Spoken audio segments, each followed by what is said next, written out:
Les enseignements de l'entraînement de lundi soir à Faro, avant le quart de finale de Ligue des Champions mercredi face à l'Atalanta.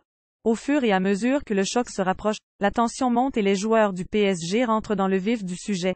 48 heures du quart de finale de Ligue des Champions mercredi face à l'Atalanta, un match à suivre en exclusivité sur RMC Sport. Abonnez-vous par ici. Les joueurs parisiens ont vécu un entraînement très tactique. Avant l'opposition, Tuchel s'est armé d'un paperboard au centre du terrain pour se faire comprendre.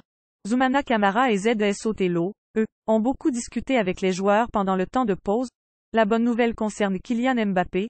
L'attaquant français a effectué toute la séance avec le groupe, sans exercices individuels, contrairement à Layvin Kurzawa.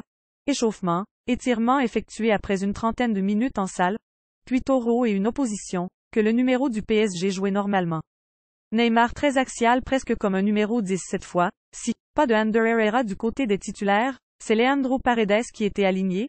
Le groupe une nouvelle fois travaillait les contre-attaques et les transitions offensives, avec un Neymar très axial durant la séance, derrière Sarabia et Icardi, presque comme un numéro 10.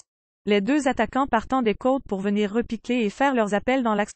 Thomas Tuchel souhaitait voir son équipe repartir de derrière, sans user de ballon long. Les titulaires durant l'opposition du jour dans une sorte de 4-4-2 en losange Navas Kehrer, Thiago Silva, Kimpembe, Bernard Marquinhos, Paredes, Guy Neymar, Sarabia, Icardi, avec Mbappé et Choupo-Moting qui venait régulièrement prendre la place de Sarabia et Icardi. Thomas Tuchel ensuite fait entrer Draxler et Herrera avec les titulaires, à la place de Guy et Paredes. Toujours une hésitation entre Herrera et Paredes. Si l'on en croit l'entraînement du jour. Le tout sous l'œil de Leonardo et Jean-Claude Blanc au bord du terrain.